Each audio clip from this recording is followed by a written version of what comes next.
when I'm walking down the street. I do want to say to Doni and many of you in this room that over a very long career in this city, all of you have helped me and my colleagues tell the truth and to try to tell. I may not look like you and you me, but Take my hat off. I'm South Carolina, so I just... What does this event mean to you, Miss Peggy Moss? Oh, my heart, Happy 20th anniversary. my heart is about loving up on my sisters. Do you know what it feels like to have your sisters in the room? Don. And dare to be different and unique. I'm gonna be the best me I can be by letting His glory shine through. I am beautiful, I am blessed, but not just what you see in the flesh. I'm free from people, free from myself. The doctor lived next door to the janitor to the reverend and the lawyer. We were together. Now we get so high and mighty that you create stress for your society because you don't like poor black folks either. That's a health problem. Get yourself together so I can stop being taking care of geriatric people and get back to pediatrics. I thank you, Doni, for all you've done. Let's keep doing it all the more. Letting His glory shine through. Dare to be you, dare to be me, dare to be different and unique. I'm gonna be the best me I can be by letting His glory shine through. And I dare you, I dare you, I dare you to be you. All right, all right, all right. It's showtime. First name's Doni, last name's Glover, in it to win it for the long haul, baby. So, I was on WEAA last night with Mike Nice. Primetime interview. And hey, I could be wrong. I hope I'm wrong. I've been wrong before. I'm just not buying it. I'm just not buying it. But I could be wrong. These things that are going on, maybe it's not because it's an election year. Maybe these are facts. Maybe I'm just skewed. Maybe I'm just a skewed Baltimorean. My daddy would say, don't urinate on my leg and tell me it's raining. But I could be wrong. So here we go. Again, I could be wrong. I hope I'm wrong. I pray I'm wrong. I just don't believe what they're telling me.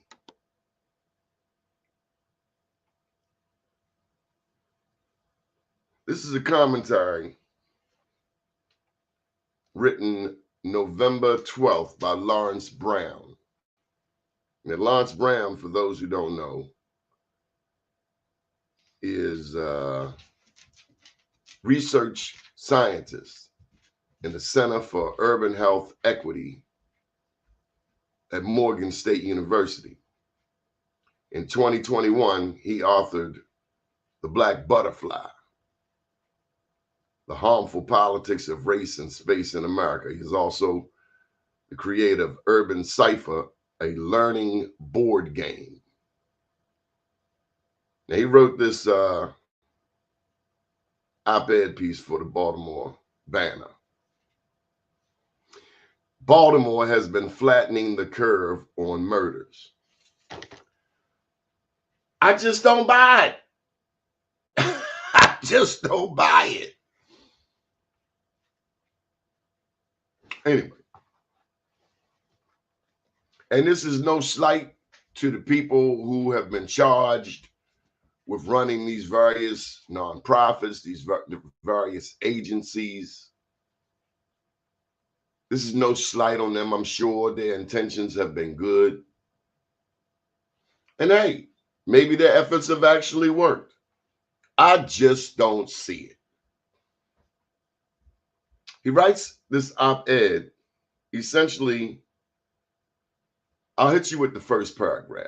If Baltimore had only one homicide per year, That would be too many. Each life is precious, and no family should have to endure the heart-wrenching loss of a loved one due to violence. And he goes on to talk about Monzi and the various, the Baltimore Banner report presented Baltimore Police Department crime data that showed fewer homicides than projected had occurred in each month in 2023. So far in 2023, this is a November article now, Baltimore had not recorded 30 homicides in 1 month, according to that data. In fact, Baltimore has not hit the mark of 30 homicides in a calendar month since July 2022. Now,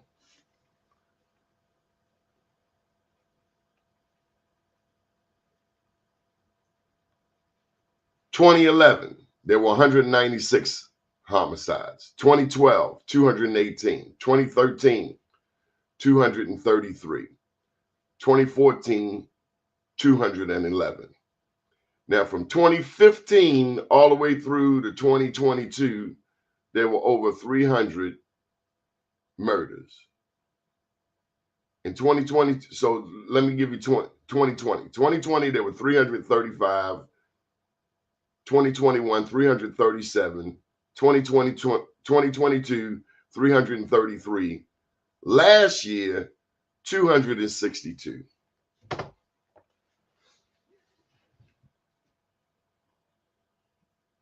I just don't buy it.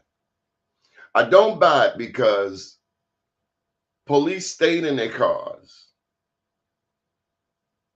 No nonprofit can stop people from murdering. People who are determined to murder or shoot and kill are going to murder, shoot, and kill. Police stayed in their cars. We didn't start seeing police get busy until the latter part of 2023. And I mean, I started seeing active arrests, active, proactive policing, kind of like the old days. But all of these articles, all of these media outlets are saying that the murders are down. And like I say, I hope I'm wrong. Channel 2, Channel 11, Baltimore City on track to break homicide streak. They wrote that in December. This is Channel 11, Baltimore Banner. When I talk to the people on the street, when I talk to the bail bondsmen, when I talk, now I talked to 2 cops yesterday. 2 cops. One cop said he buys it. Another cop says, no way.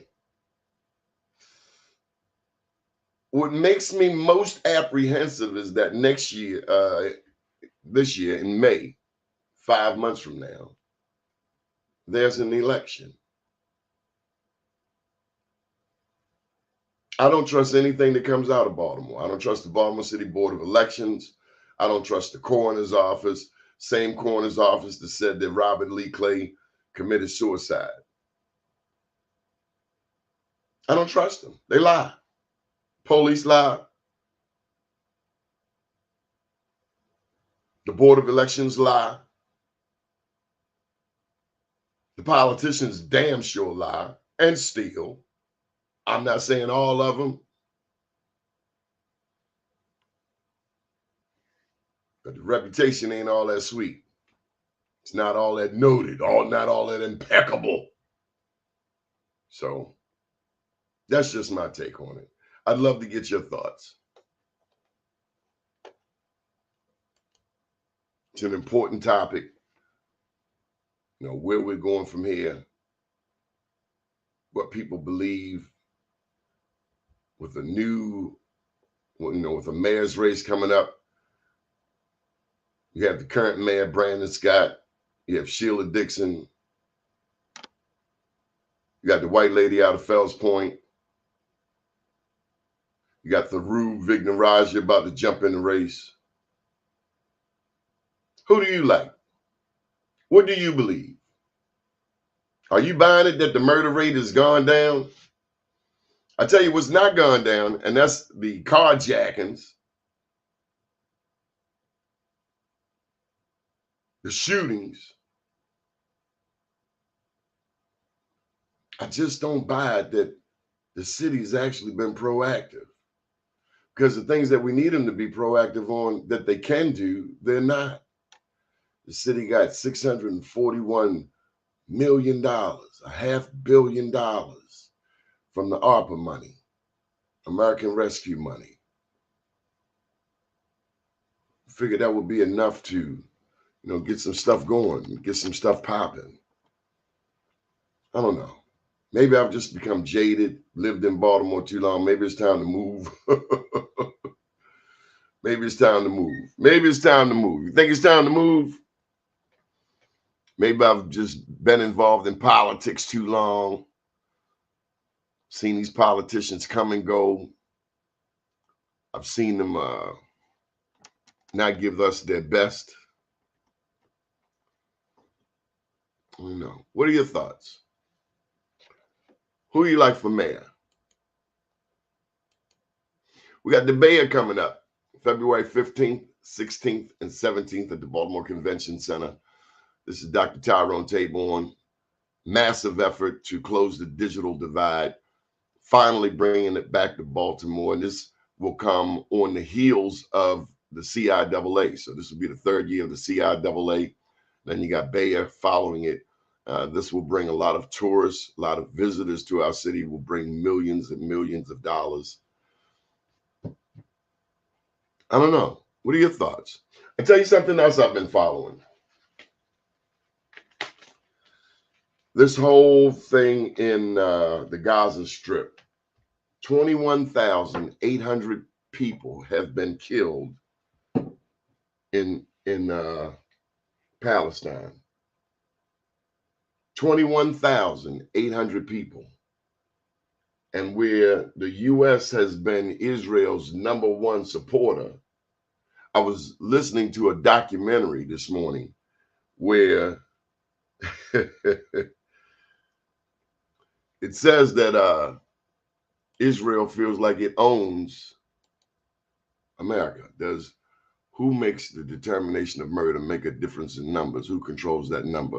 The coroner. The coroner makes that determination. And I say they're not counting all the bodies. That's what I say, Gwen.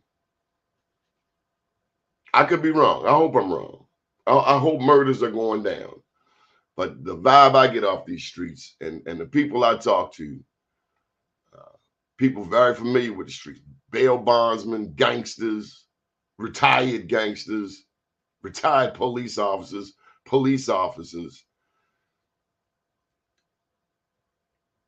I don't buy it. I don't buy that the murders are down. But going back to, right now, there's a whole lot going on in the Red Sea. I was checking out this documentary, as I said, and it talked about how Israel says it owns America, when in fact, if anything, America owns Israel, meaning if anybody's the big dog, it's the United States. But right now, over in the Red Sea, over the weekend, the United States killed, I think, 3 different groups of Houthis who were in boats. The Houthis are from Yemen. So as this whole Palestine thing unveils and Israel is bombing them, there are essentially 2 teams over there. There's Israel, and there are the Palestinians and their supporters. And some of their supporters are in Yemen. Some of them are in Iran and other surrounding countries. The war has been transposed, if you will, from the Gaza Strip now to the Red Sea, meaning while Israel is bombing the Gaza Strip and the Hamas is battling back,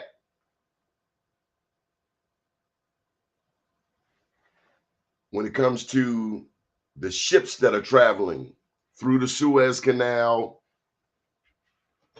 Pull my globe out.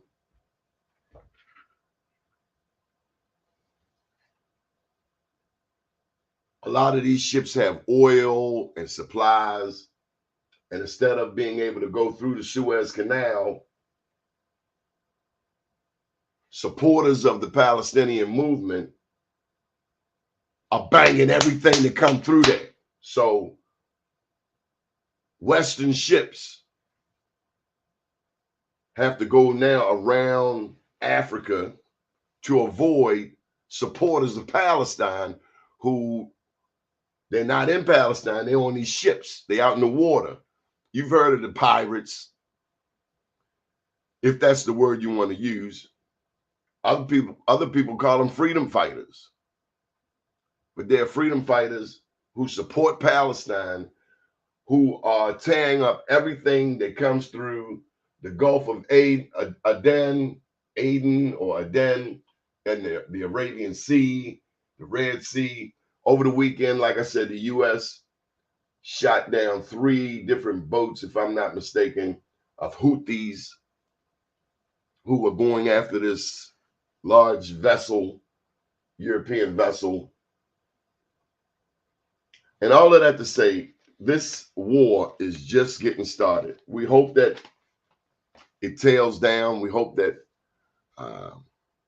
Israel is being pressured to stop bombing. They've killed, again, 21,800. And what everybody's waiting for is this prisoner swap. This Hamas has hostages, Israel has hostages. And, they're trying to make this deal. But Netanyahu, who heads Israel, he wants war. He's a warmonger. And he's going to kill innocent Palestinians and continue to do so after this October 7th raid. I don't know if you have followed the October 7th, what happened on October 7th. Hamas essentially bombarded, they raided, it was a 9/11 on Israel. And it changed the way Israel will live forever. Kind of like when 9/11 happened here in the United States, they've been scarred for life. And they're fighting, but unfortunately, they're killing a lot of innocent people. Michael Randolph, how you doing? Way down there in Tampa, Florida, originally from Sandtown. So that's what I've been paying attention to. The Baltimore murder rate, I'm not buying it. I hope it is down to 262. Doesn't make sense to me. When I look at these various social media networks, Citizens, and some of the websites that follow murders in particular here in Baltimore, I think it's Murder Inc. I see a lot more than 262 murders. When I look at the police and the method of policing, police are sitting in their cars. Trouble's going on across the street. As long as you don't kill nobody, police are going to stay in their cars. And then there's the police shortage. They down 700 police. Baltimore City is short 700 police. How in the world can you have a murder reduction when you short 700 officers? That's some magician stuff. That's some Houdini stuff. You got less officers and you're more effective. I don't know, cuz.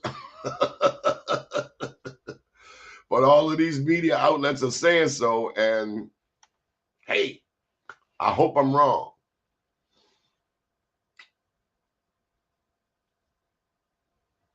The other thing that's been on my mind has been the border. I mentioned it yesterday. I stated it yesterday. I am no Donald Trump supporter. I think he is a despicable human being. He caused an insurrection. 5 people got killed. We've never seen an insurrection. Not in modern times. Who does that? Remember the people on January 6th? They climbed the Capitol walls. If they were black people, they'd have been shot down. I remember the Million Man March. People were all on P's and Q's. Congress left D.C. 1 million black men in D.C. and we were all civil, like kings, royal. Hey, Andy Havas, all the way in Hungary. I'd love to get your thoughts on what's happening in the Middle East and the Red Sea, Palestine, Palestinian refugee camps, people starving.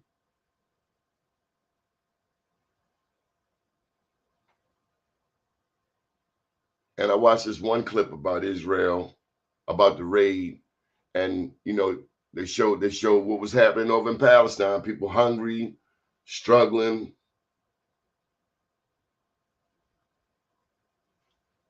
Israel bombing hospitals. They said that they got militant camps underneath the hospitals and tunnels. That's why they bombing the hospitals. And yet you look over there in Israel, people chilling. Forgot the word that they call the villages. It's like the tale of two cities. Kind of like Baltimore. You look at East Baltimore, West Baltimore, and then you look over to East Harbor. They got sandboxes. Two different cities, two different worlds. There's mayhem over here, but over there they just chilling. They relaxing. They just, everything's copacetic.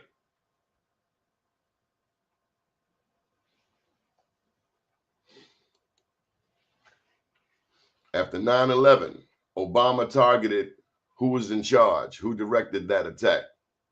He did not do what Israel is doing, indiscriminating retaliation of all Palestinians.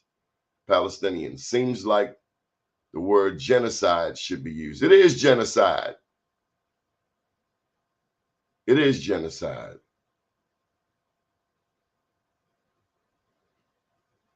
Here in Baltimore, one could say it's genocide. Would you agree, Gwen Levy? A genocide is happening here in Black Baltimore. The unfortunate part is we got Black people who are in key decision-making position, like the Baltimore City public school system. That's a Black woman over there. That's a Black woman. Grade changing. Policy.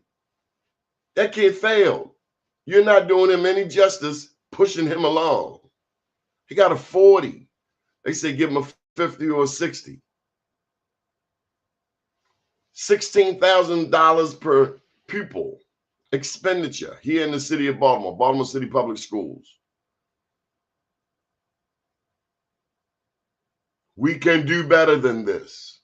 And that's why this upcoming mayoral race is so important. It's so very important.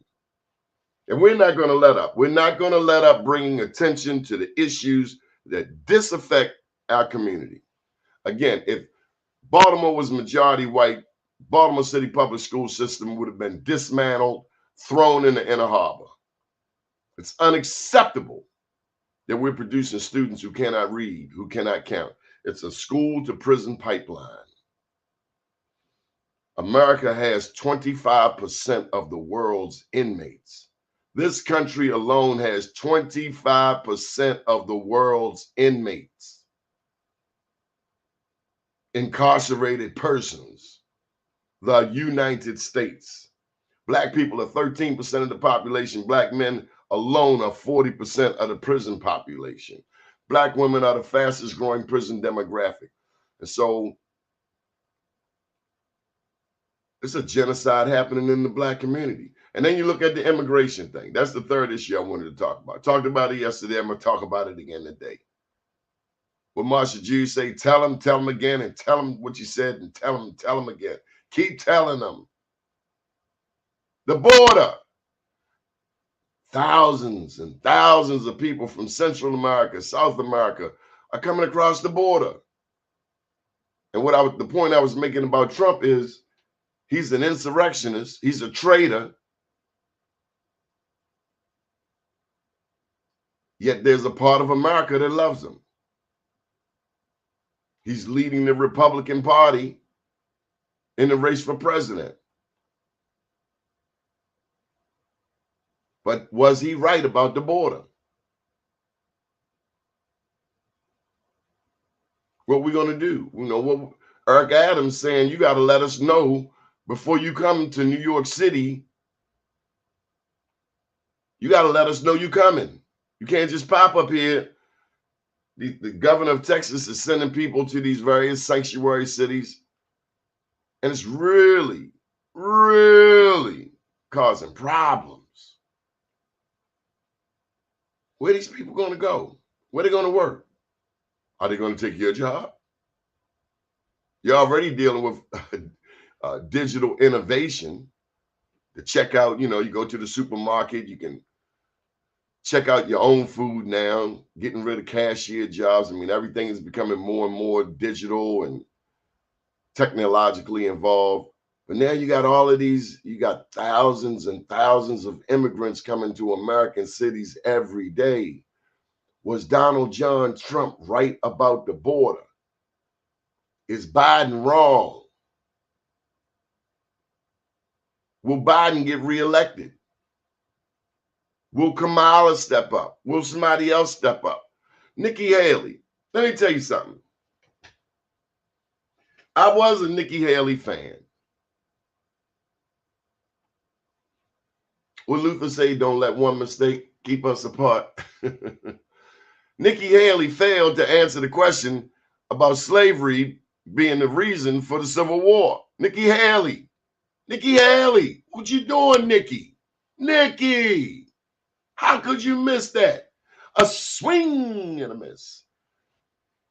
She refused to say that the Civil War was about slavery. She failed to answer that question. Nikki Haley, who was vying for second place, looked like she was pushing up on Donald John Trump. Isn't it sad that you have to be a complete a-hole? The more of a complete a-hole you are, the more you are embraced and endeared to portions of America. I won't say all of white America, but the portion of America that supports Donald John Trump. The more of an a-hole you are, the more you are embraced by a certain portion of America. What does that say about us as a country? What does that say about us as a people? My name's Donnie Glover. Thank you for joining us. We'll be back tomorrow for the Donnie Glover Show. Good morning, world.